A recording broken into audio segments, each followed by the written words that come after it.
Well, a very good evening to you and welcome to tonight's Robert Winston lecture. As you know, tonight we have the great privilege of welcoming Peter Wright, Channel 5 star, the Yorkshire Vet.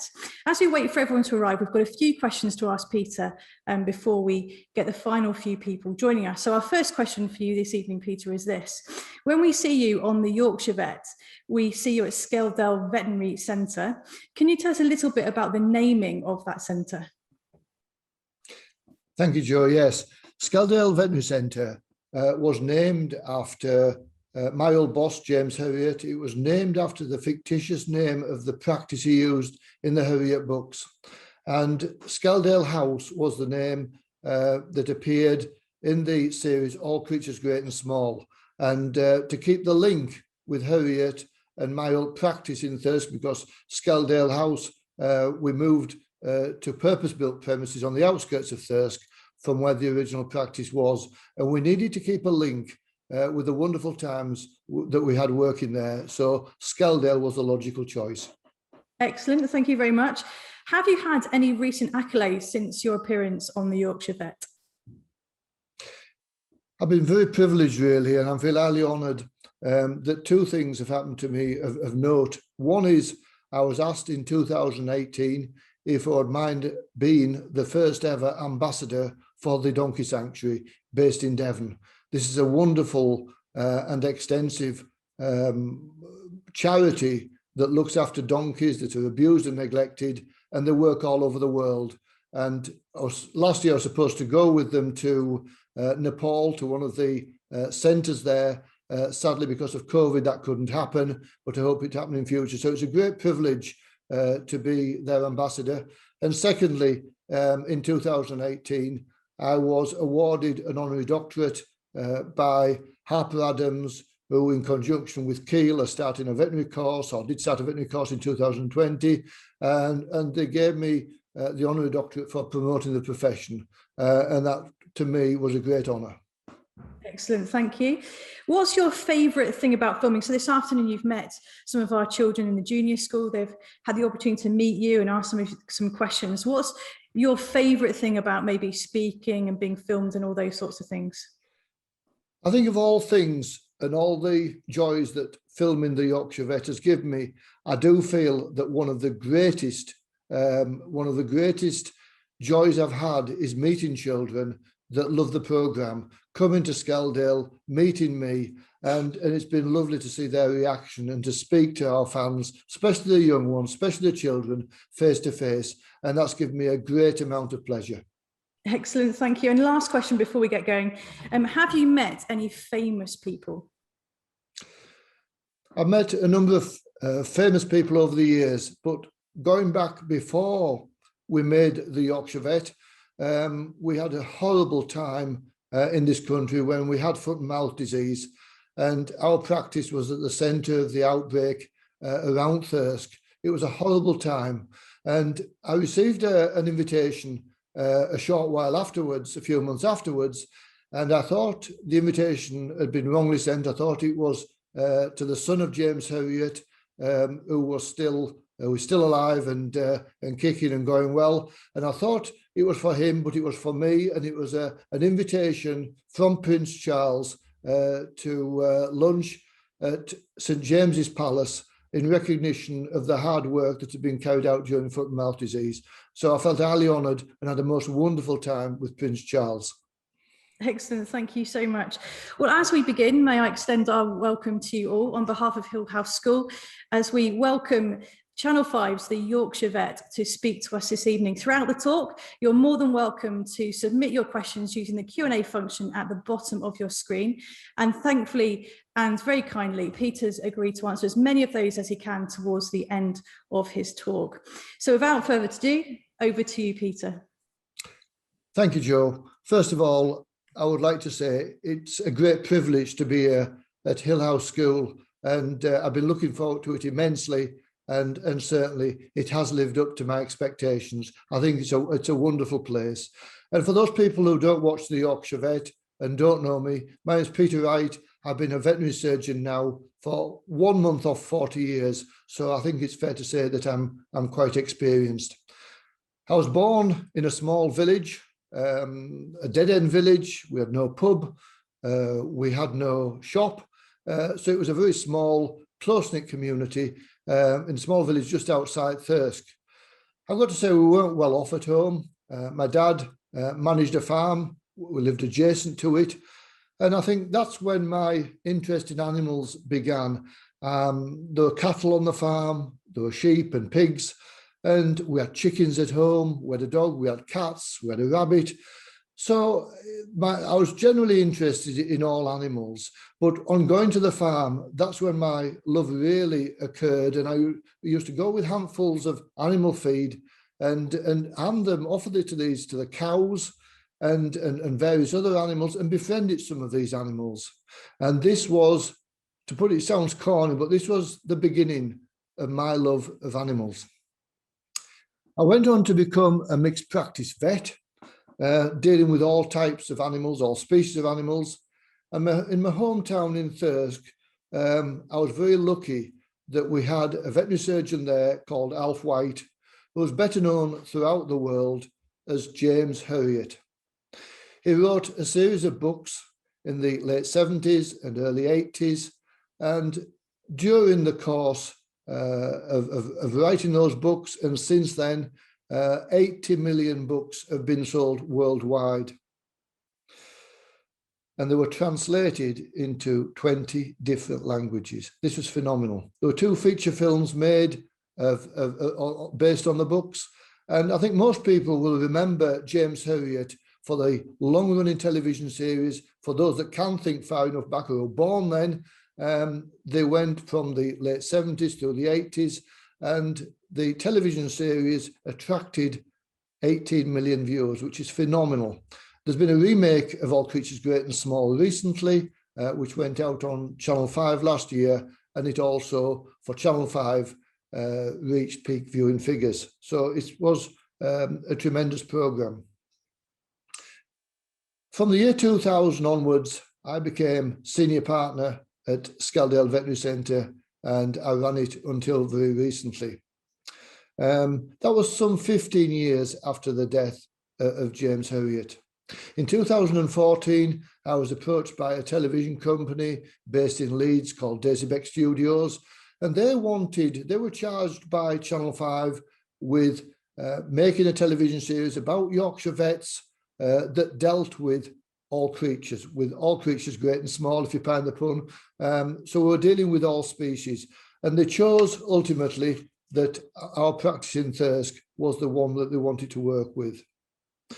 So the Yorkshire Vet has been on Channel 5 now. This is the 6th year.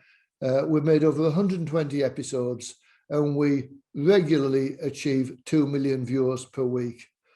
So I just wanted to give you a little bit of background there of what my life has been like. But I want to now start and go back in time on me moving to secondary school. And my primary school, there were 44 pupils in there in 2 classes. And when we went up to the secondary school, it was Thirsk Grammar and Secondary Modern School at that point in 1968. And I went there, and it was huge, 900 pupils, not at all what I was used to. But I really fell in love with the place because there's so many different subjects. I always enjoyed maths, but then we were introduced to science, physics, chemistry, biology, geography, history, and art, and various other things that, and let's face it, unless you're a very, very gifted pupil, which I certainly wasn't, then you're not good at everything. Pupils like that, I think, are extremely rare. But there's one thing that has driven me on throughout my school days, and throughout my life in general, and that is the fear of failing. I've always feared that I was not going to succeed. I'll come back to that later though.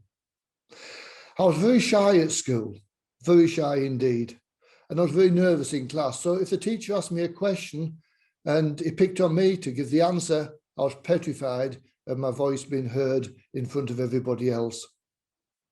I often hear people say I wasn't very good at school, or I went to school and I wish I'd tried harder at school. It's no good looking back with regrets. At what we have not done, we cannot turn the clock back. We cannot undo what's been done, but we can in the present and in the future.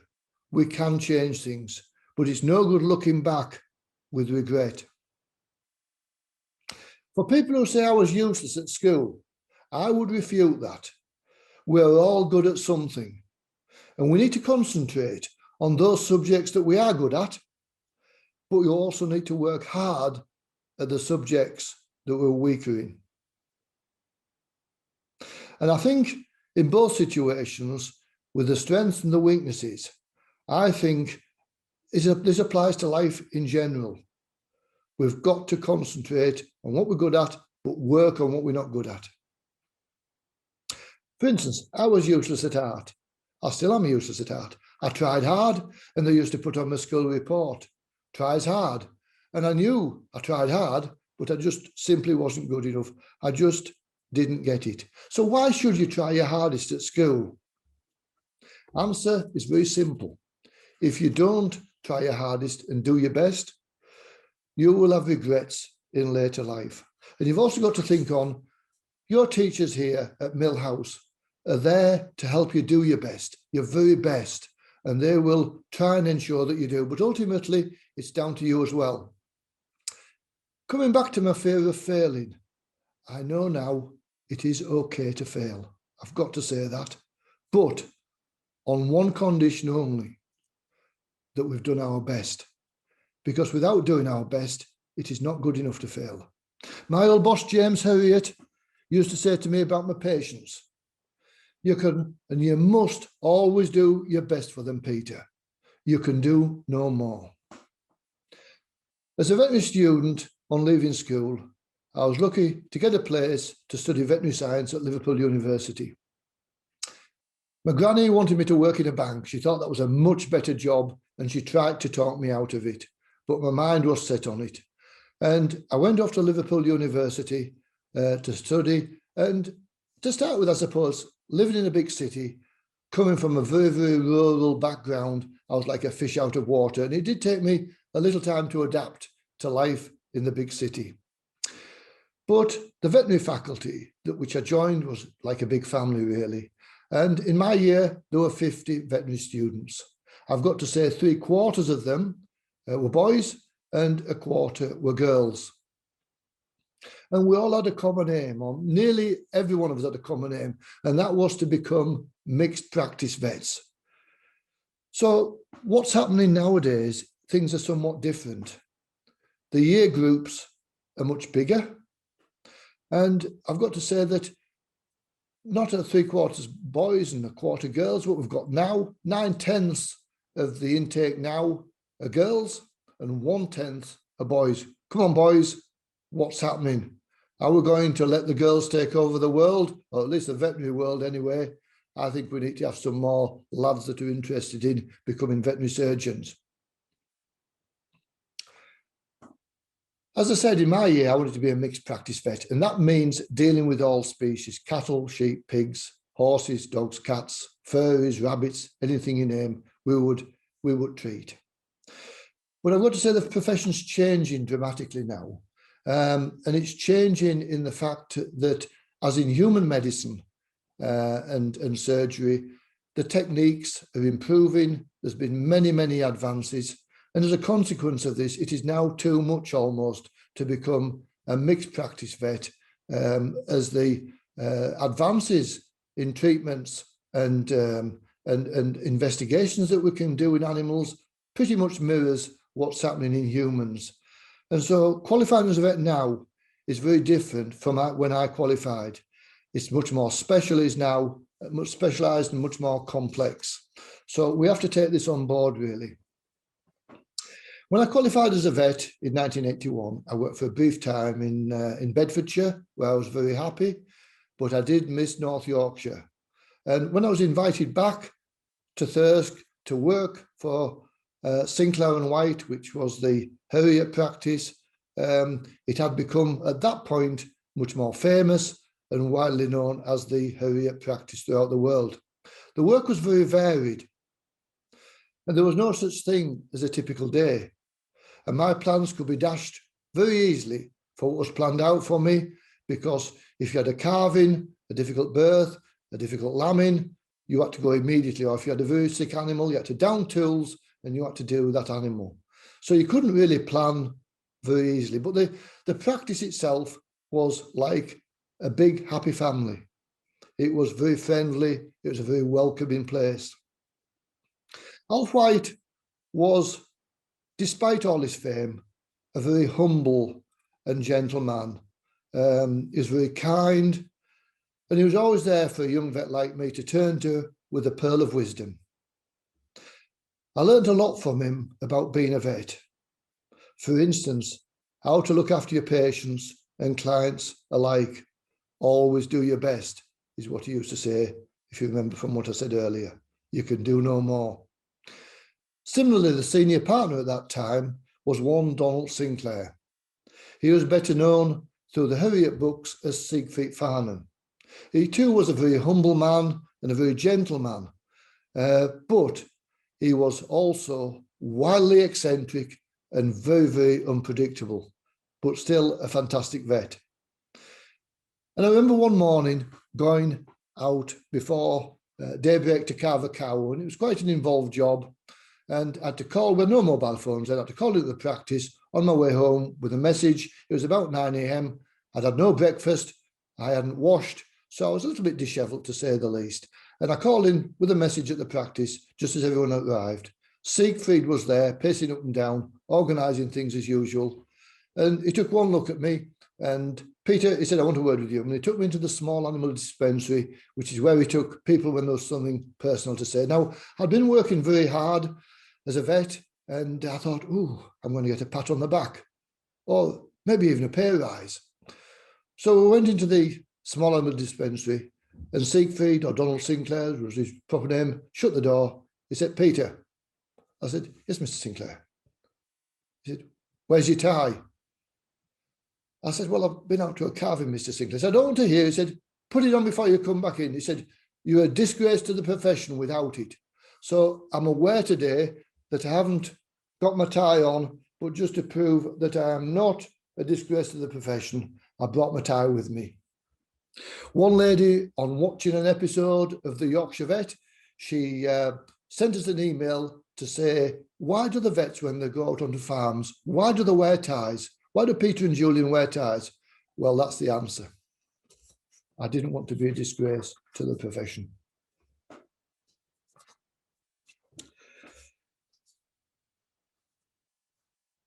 To be honest, and I've got to say I am biased, but I genuinely believe, as a Yorkshireman, we live in the best county bar none.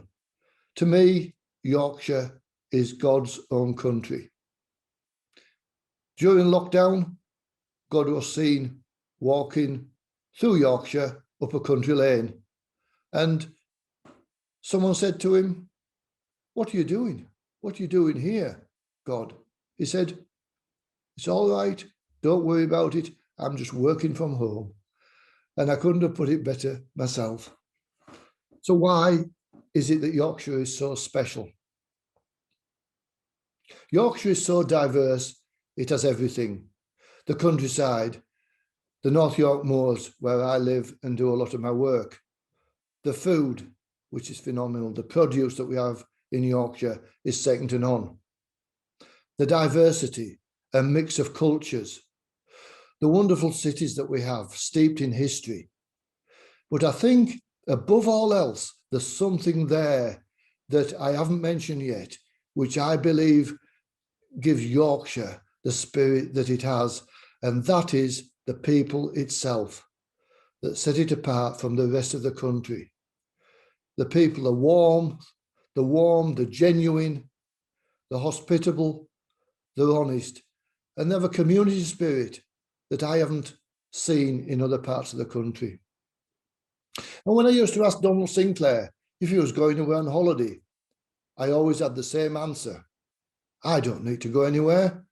I've got everything I need here in Yorkshire. I've got to say there was no typical day working at a in a mixed practice. But I did have some routine work to do.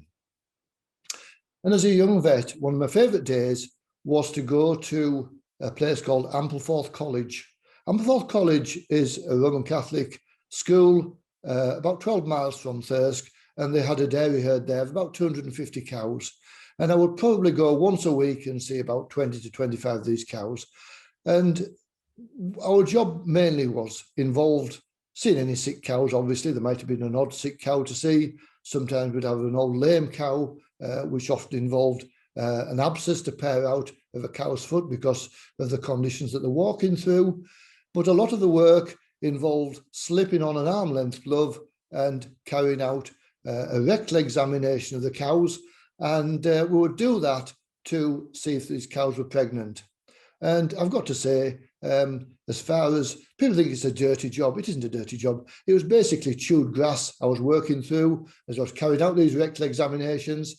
And we're just checking to see if these cows were pregnant, but also we're checking if there was any infertility problems there, which you could feel by carrying out these rectal examinations. So that's something that I did. And it's a very sad fact that, you know, when I came back to Thirsk in 1981 to work as a vet, we had about 50 dairy herds. And sadly, now we are down to 2 due to the economics of farming and scale, economy, and this sort of thing. So it's a very sad fact that a lot of the family farms have disappeared. The herd at Ampleforth College was run by an estate manager called John, and John used to frighten me to death. He was quite a gruff man in many ways, and he worked very hard at improving the quality of the dairy herd. And I was part of that improvement, and I was quite proud of that fact. But he wasn't easy to work with. I found him quite difficult, and I was always, as I say, a little bit afraid of him. And I just thought he was a little bit too gruff sometimes, and really not a warm chap at all. But my opinions of John changed quite dramatically because there's a farm cat called Jasper. And I remember John walking through the surgery doors in a real panic one day, and sadly, he'd run Jasper over. And John came in there, and he used to call me Uncle Wright. And he said to me, and he was always watching the pennies, was John, and making sure the herd was running profitably. And he had tears in his eyes, and he said to me, Uncle Wright, I don't care what it costs, I want this cat put in right. And that learnt me a lesson, really. The gruff exterior that you see on farmers, and Yorkshire farmers in particular, there's often a soft scent to these people. And I never saw that more than when Foot and Mouth was on the go in 2000, and I saw a lot of farmers in tears losing the stock. The talk about farmers being hard-hearted, not really. Maybe on the surface, but underneath it, not at all. So I would go to Ampleforth College on a Thursday morning, really enjoy myself there. And then sometimes on my way home, I would call and see a little old lady in the village, and she had a lovely name. She was, and I will tell you her name, she's sadly long gone, but she was called Constance Cecilia Grummerleys. And I used to sit and have a cup of coffee with her, and we used to put the world to rights. She had 2 dachshunds, which she absolutely doted on. But I used to dread her asking me to do anything with the dachshunds, which I sometimes had to do, even cutting the toenails. They would have taken my fingers off up to my armpits. They were so vicious. But Miss Merrilies was lovely. And this was one of the perks of being a country vet. You had a bit of time just to do a bit of socialising like that. And then I would go back to the practice, and I would deal with 1 or 2 routine operations. There might be 1 or 2 nutrient jobs to do or something like that.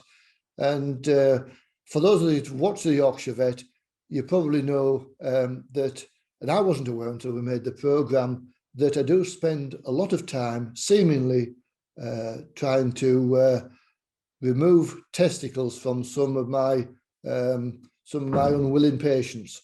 And yes, I suppose I do involve myself in a lot of that type of work. Technically, it's not difficult. The hardest bit is persuading your patients that it is to part with them, whether that's bulls, horses, dogs, cats, ferrets. I certainly have got a reputation, and I'm known around Thirsk as Mr. Testicle because of the work I do in that respect. So then after afternoon surgery would begin after we'd finished the operations. That would begin at 2 o'clock, and we would see all the patients that came in for consultations. And I think that's probably where most people will know a vet from. They'll see them there with a stethoscope around the neck and seeing patients that are sick and need veterinary attention. So that's a big part of our work as well, really. And then after we finished afternoon surgery, one of us would go and put the kettle on. Sometimes it would be James Herriot, sometimes it would be Donald Sinclair, Siegfried, sometimes I would go, or one of the nurses or the secretaries or Alf Wright's son who worked in the practice. One of us would go, and then we would stand around in the office, have a chat about what's been happening in the world, or talk about sport, or just simply swapping stories. So it was a very happy place. And in those days, mixed practice was probably more leisurely than it is now. And that's country life, I think, been part of a community. Things were much more leisurely then, and the pace of life was a little slower. In autumn 2014, I was emailed by a television production company based in Leeds called Daisy Beck Studios. And they've been charged by Channel 5 with finding a veterinary practice who they could film to portray a practice that dealt with all species of animals, that they wanted to show life as a country vet, dealing with literally all creatures, great and small. The programme was to be entitled The Yorkshire Vet. They looked at about 60 practices throughout Yorkshire. And the lady that came to us to suss us out, I've got to say, I'm speaking very frankly, I took an instant dislike to her. She was loud, she was rude, she was very pushy. And really, this is something that I had come to believe that typified people in the media. And I disliked and I mistrusted things about the media, having seen Alf Wright, James Herriot go through things where things were not always portrayed as they should have been. So I thought, I'm not going to get involved with a company like this. The reputation of the practice meant everything to me. This had been built up over decades, and I thought, if we work with a company like this, then it could ruin everything and our reputation could be in tatters. So I sent them an email back to say I wasn't interested in making a programme, and I thought that would be the end of the matter. A few weeks went by, and this lady got back in touch to say she would like to come and see us again. Now, I didn't want to be rude myself and say no, so I said yes, she could. And she did come back, and on introducing her to Julian Norton, she ran across the room to greet him, and she said, "And how old are you?" Now, I didn't think that was particularly good, and it really made me feel quite uncomfortable. And I think really this lady needed to go back to school to learn some manners. And it was reinforcing my opinion that we're right not to make the programme. And then in early 2015, in spring, they were back in touch again. And this was a chap getting in touch with a chap called Paul Stead, who was the managing director of Daisy Beck Studios. When Paul came to see me, he had a genuine, trustworthy face. And quite honestly, I liked him. He said, "Look," he said, "I'm a Yorkshireman. I was born in Wakefield. Trust me, I will not let you down." He told me that if we would take part, they would need to start filming pretty soon, pretty quickly, because time was of the essence. And I said, "Look, I need a chance to think about this, Paul. Give me over the Easter weekend." This was on the Thursday before Easter. And I said, I'll get back to you with my answer, but I said, I don't think I'm going to go ahead. But I was starting to weaken. I like this man from Wakefield. As I say, well, he was a Yorkshireman. I asked James Herriot's son his advice about whether we should make the programme. He said, Pete, he said, my old man used to shun the media when possible. He said, if I was you, I wouldn't touch them with a barge pole. The media can twist events and you can end up with something that really doesn't bear any likeness to reality. Despite all this negativity, I've never been one to shirk a challenge. And remember when we talked about school earlier, and I talked about looking back with regret.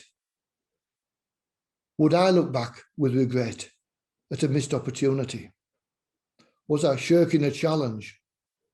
It's no good looking back with regret, as I said earlier. And sometimes you've just got to grit your teeth and take up life's challenges as they come along. I say grit my teeth because, as I said earlier, I was very, very shy. So on the Tuesday after Easter, I picked the phone up to speak to Paul Stead, still not 100% sure whether I was going to go ahead or not. He reiterated the words, trust me, I will not let you down. And the Yorkshire Vet was born. We've made over 120 episodes now. We're now showing series 12, and I think episode 4 will be on later tonight. We're now working on series 13 to go out in the autumn. And the Yorkshire Vet is now shown all over the world. I get fan mail from Australia, from New Zealand, from America. So it has become quite a big thing over the world now. And we regularly have 2 million viewers. In autumn 2017, the Channel 5, there were 8 episodes due to go out in autumn 2017. And they said they were going to put 2 episodes out and then reserve judgment as to when the other 6 were going to be shown. This had never happened before, and I couldn't work out why. And what happened was 2 episodes were shown, and then the other 6 ran concurrently. There was no break. And I don't know whether any of you know what happened in autumn 2017 that gave Channel 5 the wind up that we might lose some of our viewing figures. Well, I'll tell you, in 2017, Bake Off was bought out by Channel 4 from the BBC for something like 20 odd million pounds, and they put that up against the Yorkshire Vet. Well, I'm pleased to say that our viewing figures did not dip at all, and it just shows that 2 raggy vets from North Yorkshire can compete with an institution like Bake Off, and we still do. In 2019 and 2020, we won the RTS, Royal Television Society Yorkshire Awards for Best Documentary Series. Collecting the award was a very proud moment for me, but like all good things in life, it's a team effort. Myself and Julian are just part of a team, and there's a huge amount of work goes on behind the scenes. There's a massive edit team, and there's the people that I'm filming with. So there's a lot of people now that are involved in making the program. So it is a team effort, and we are just a small part of that. By 2019, Daisy Beck Studios had grown from, in 2015, there were 3 employees. I didn't know that at the time when we started making the program. But by 2019, there were somewhere between 60 and 70 staff, making many other programs, too numerous to mention, but one of the ones that does go out quite regularly now is from Barnsley at Cannon Hall Farm, this week on the farm and springtime on the farm.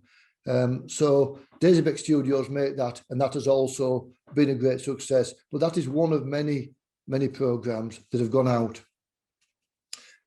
And in 2019, in August, their Daisy Beck Studios was bought out by a huge Canadian media company called Entertainment One. And Entertainment One, I'd never heard of this company before.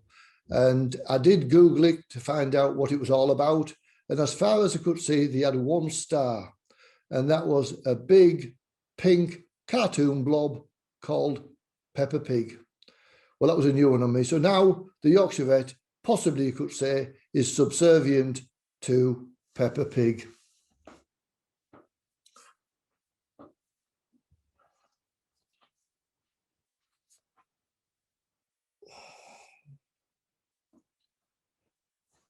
At the end of all this, Julian and myself are still two raggy country vets from North Yorkshire.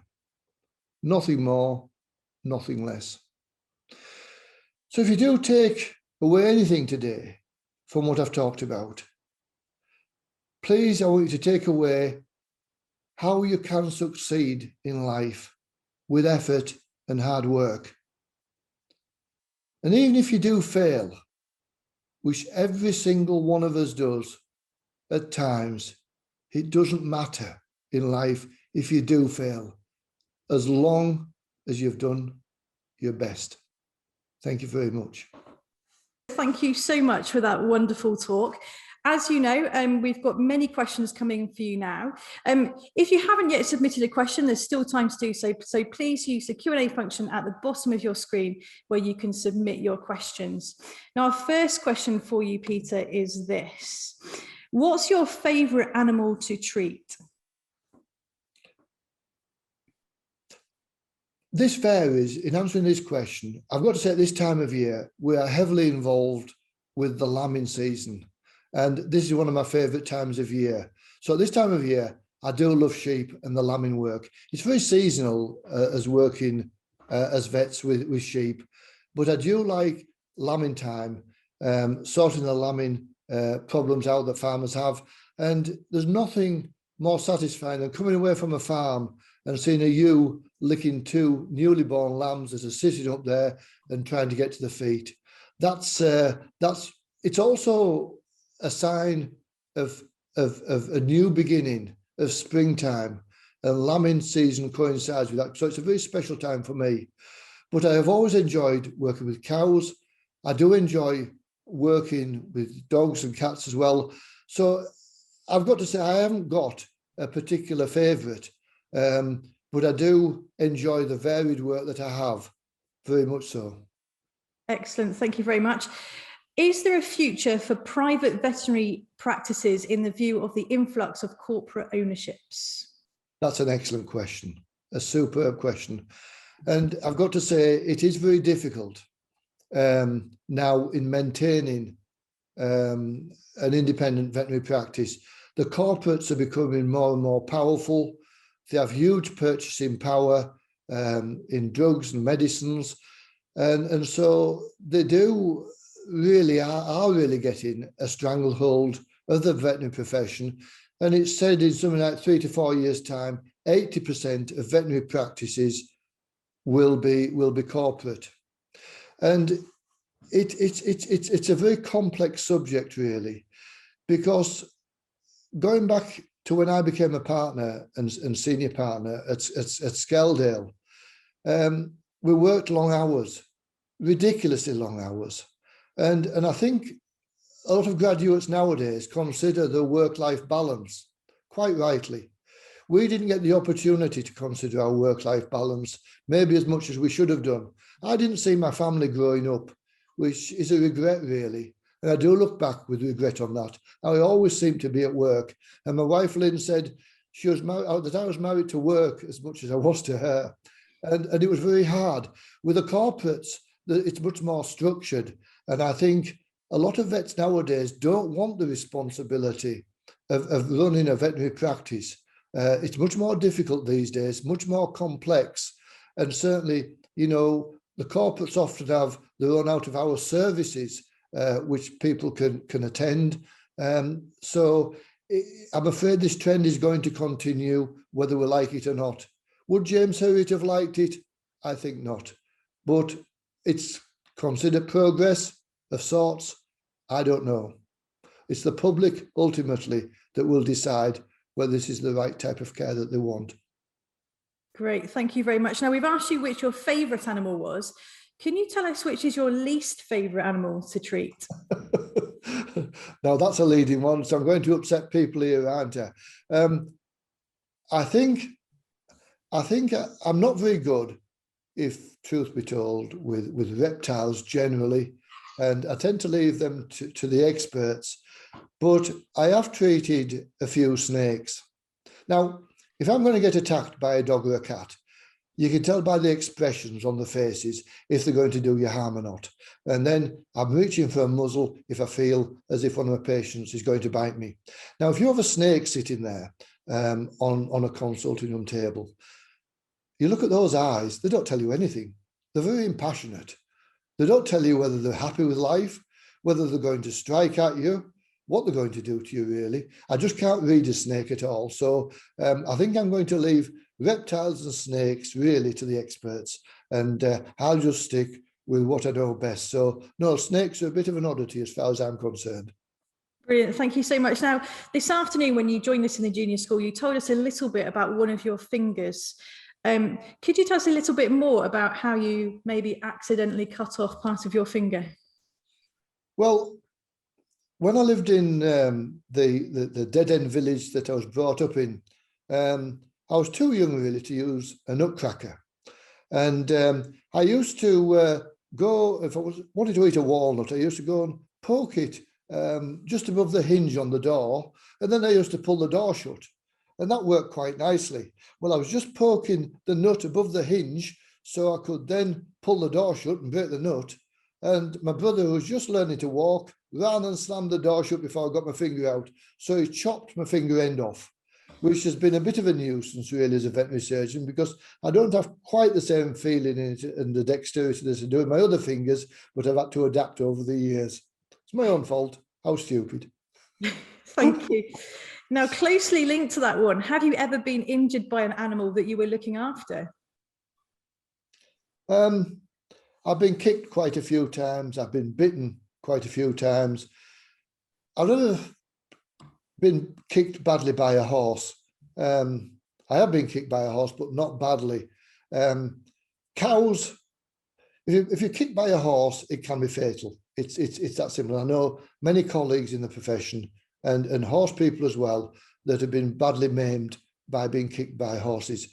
Cattle, it's annoying and it hurts. And I've been kicked many times by cows in carrying out cesarean sections, in castrating them. Man, I don't blame them in that situation, really. But I've been kicked and sent sprawling. I was at Mrs. Green's one day. For those of you who watch the programme, I was at Mrs. Green's one day, and this was when they had cows very early on in the Yorkshire Vet series. And it wasn't shown because the camera crew wasn't there, but she had a cow called Spider. And I understand now why that cow was called Spider, because by God, could she kick wherever you were standing. And I was standing behind one day unawares, and she caught me in my stomach and sent me flying back across the cow house. And I ended up back against the wall, hitting my head on the wall as I went. So it can be a bit tricky sometimes being a vet. But on the whole, most of our patients are very friendly. Thank you very much. I suppose linked to that question as well, could you tell us anything funny that maybe got cut from recording that we've not been able to see? Anything that's funny? Well, I maybe shouldn't say this really, and because I'm in a school, but one or two things, when I've been at Mrs. Green's, one or two things have had to be cut there, because sometimes Mrs. Green will slip into language, shall we say, that isn't quite appropriate for before 9 o'clock. And I did get bleeped out on one occasion when something happened to me and a word did slip out, and quite rightly, it was bleeped out. But generally speaking, I can't think of anything. The problem with making the Yorkshire Vet, there are various gory stories that we've had that have maybe been a bit too gory to put on television. And as vets, we have to deal with these situations, sadly. But making a programme, we've not got to sanitise it too much either. And there's a fine balance between entertaining viewers and portraying veterinary practice as it is, but at the same time, not sanitising the programme too much, but at the same time, not also showing horrible things that sometimes as vets we have to get involved with. Excellent, thank you very much. Is it possible to practice veterinary medicine outside of the UK if you qualified in the UK? That's a good question. Yes, it is possible, and certainly if you go to the States, then you've got to do an introductory examination there to see if you're acceptable to work in the States. Similarly, people coming here have to register with the Royal College of Veterinary Surgeons, and they've got to show that the degrees that they've got is at least compatible with the standards that we have here. And in some cases in the past, that hasn't always been the case. We've had people come over here that haven't had the necessary training and skills, because veterinary degrees in other countries can mean something different. So I would say it's harder sometimes for people coming here and adapting to our standards. And I think the Royal College are right that they've got to ensure that from a safety and welfare point of view, that the training of people coming here is at least equal to ours. I can't comment on a lot of countries going abroad. We did have a veterinary surgeon who worked with us some years ago who went to work in Australia, and certainly Australia and New Zealand, our qualifications that we have here are completely compatible with working in those countries. Great, thank you very much. What's your most memorable birth story? Memorable birth story, is that to Joe? Yeah. Memorable birth story. Some years ago, I had to carry out a cesarean section on a Dalmatian, and I expected her to have just quite a rotund tummy, and I expected her to have 6 or 7 puppies. Having carried out the cesarean section and revived all these puppies, the nurses are very good at reviving them and keeping them warm and checking them over. And at the end of it, when I went to check them, there were 13 puppies, 13 Dalmatian puppies. And I went to the owner and I said, look, she'll do very well. I'm sure she'll manage to raise 6 of them. But I said, you're going to be very busy day and night, supplementary feeding these puppies. They're going to need an awful lot of attention from you. So you're going to have a lot of nights without any sleep. I didn't see her or hear from her until a few weeks afterwards. And when she appeared to have the puppies' health checked, and I think they were about 5 or 6 weeks old at this point. And she brought them in, and I said, I bet you've been busy, have you? No, she said, not at all. She said she's reared every one of them, every single one of them herself. I didn't have to give her anything. Well, I was gobsmacked at that. And it just shows how nature, if left to its own devices, sometimes can cope admirably without us. Brilliant, thank you very much. Here's a slightly different question for you. Would you rather spend time with humans or animals? Oh, that's a no-brainer. Animals every day. You know exactly where you are with animals. If they don't like you, they soon tell you. And if they love you, you get a lot of affection and pleasure from being with them.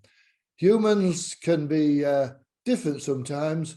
And I don't want to sound negative about my fellow beings, but give me animals every day, every single time. Thank you very much. Do you have a favourite dale in Yorkshire? Favourite what, sorry? Dale. Favourite Dale? Yes. I do enjoy going up into the Dales, and I've got to say I love Swaledale. The Swaledale and Wensleydale pretty much run side by side, and Wensleydale is gentler in many ways. The terrain in Swaledale is a bit bleaker, and I do love the isolation that you get when you go up into Swaledale. It's magnificent, really. The Dales, thankfully, due to planning and various other things, a lot of the features that Alf Wright wrote about in his books, they haven't really changed that much. The countryside hasn't been spoilt, and so when I go up there and see all the stone barns out in the fields, and I can imagine farmers harvesting there and putting the bales in these buildings, and I can visualize the stock being housed in them over winter. Things haven't changed that much, and I think that's the draw and the magic of the Dales themselves. The views, the people to some extent, and the way of life is just ongoing.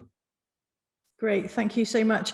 Which drug do you think has had the greatest effect on a vet's ability to treat animals? I think the easy answer to that is penicillin. Obviously, that made a huge difference. And, you know, all these antibiotics were available and commonplace when I qualified.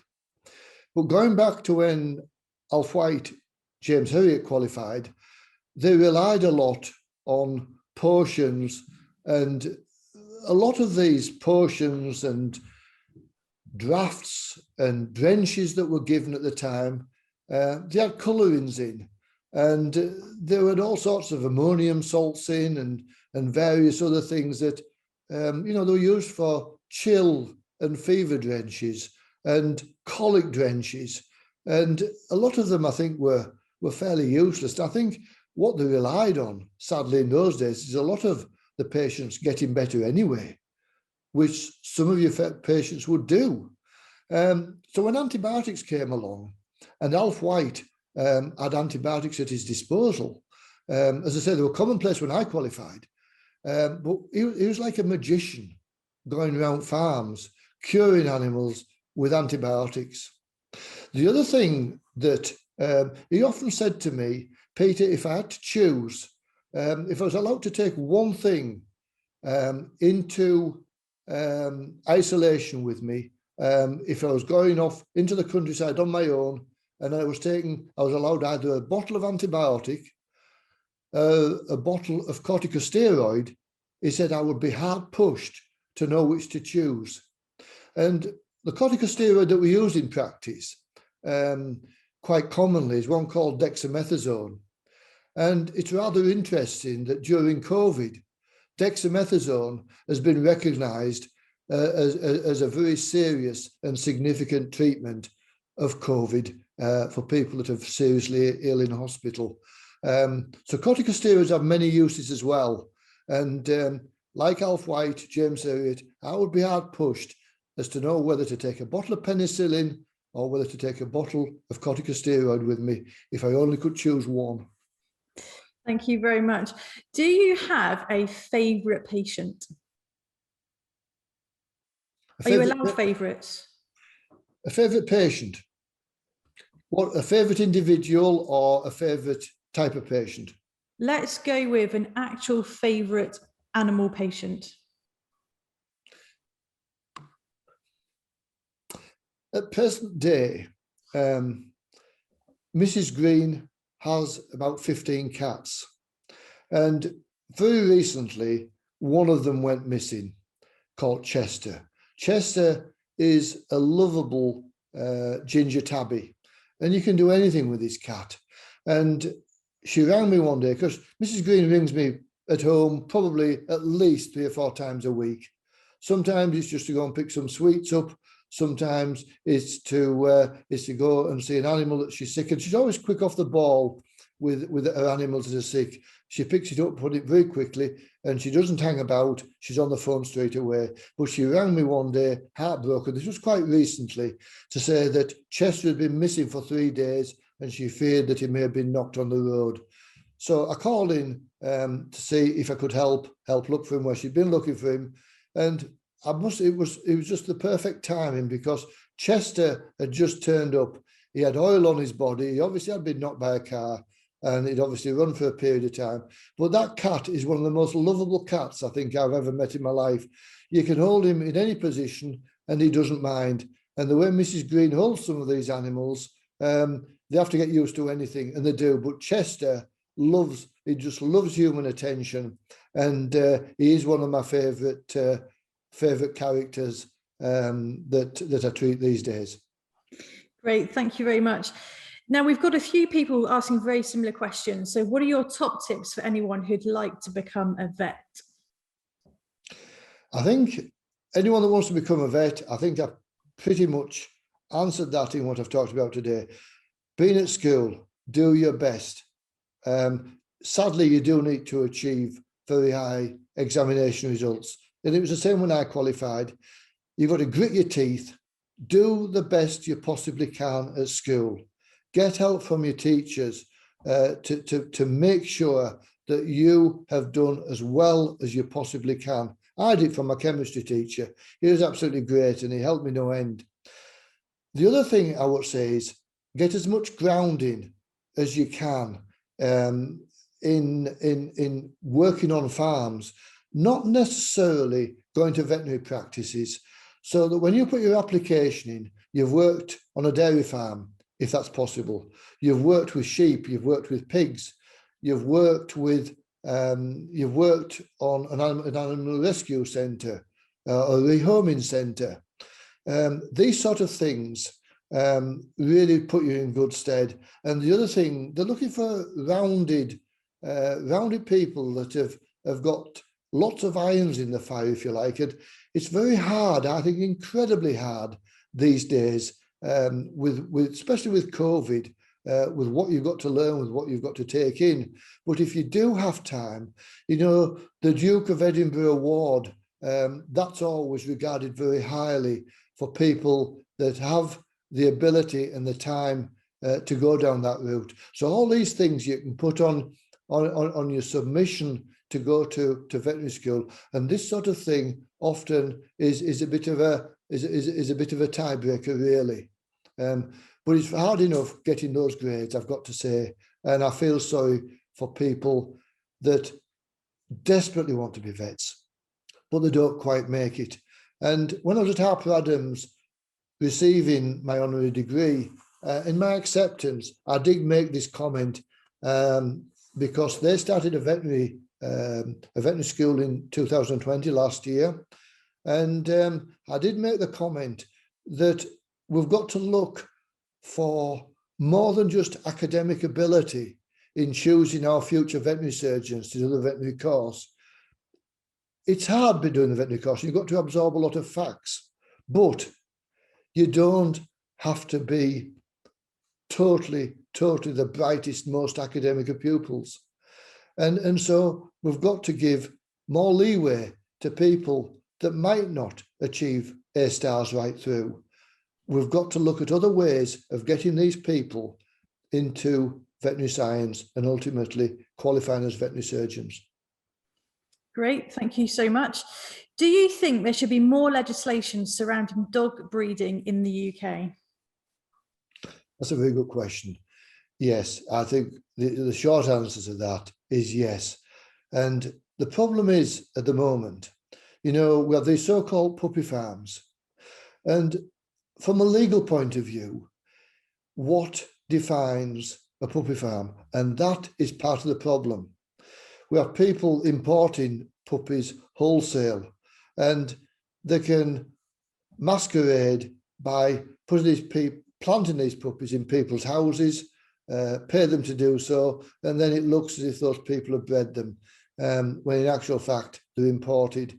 And since lockdown, as people probably already know, the price of puppies and dogs and cats, for that matter, has absolutely gone through the roof. And this has created really even more leeway for the puppy farmers of this world, because let's face it, they are led by greed. They are not led by a love of that particular breed of dog or cat. And I think it's very sad in what's happening here. So yes, we need more legislation, and it needs changing really to try and stop this type of behaviour. And the other thing is, I do a question and answer in one of the Sunday papers, and one of the things that we're concerned about as veterinary surgeons is that some of these dogs have been mutilated and having their ears cropped. So basically this means there's people that are chopping dogs' ears off and then using something rigid to attach to the dog's ears to make them stand upright. And this is a very sad, horrible mutilation, and it's something that's got to be stamped out. And they say, no, we've got this dog from abroad where it's not illegal. And if these puppies are 4 or 5 months old, you know, we can't say, well, that's not the case, because it's not illegal in some countries. It is illegal to do it here. And so we've got to stop this type of mutilation. It is barbaric. And we've got to basically ban anyone in this country bringing in these mutilated animals. I know this is slightly different from what you're saying, we're talking about, but it's all part and parcel of animal welfare. And that's what we need to look at in future, very seriously. Great, thank you so much. We've got time for one more question. So I'm really sorry if we haven't been able to ask your question, but we've got one more now. This question is, do you find the increasing access to Google over the years for owners a help or a hindrance? Good old Google. Yes, it can work both ways, can Google. And let's face it, there is some good stuff on the internet and some good advice. But by gosh, there's also some rubbish there as well. And, you know, people will come into us having made the diagnosis sometimes from having been on Google, and they're barking, if you pardon the expression, barking up the wrong tree completely. And but that's what it says on Google. And sometimes things on the search engines are far too simplistic and way off the mark of where we need to be from a diagnostic point of view. So yeah, it has its good points, but by gosh, there's an awful lot of bad ones there as well. Thank you so much. And Peter, thank you so much for such a superb talk this evening and for answering all our questions. And thank you all very much as well. And we hope you very much enjoyed this evening's talk, which was our last in the series of this year's Robert Winston Lectures. I'm really sorry if we didn't get to ask your question, but hopefully you still enjoyed everything that was said. We've a very good and exciting lineup ready for next year, which we'll be announcing very soon. Thank you very much again, and we wish you a very good evening. Take care, everyone.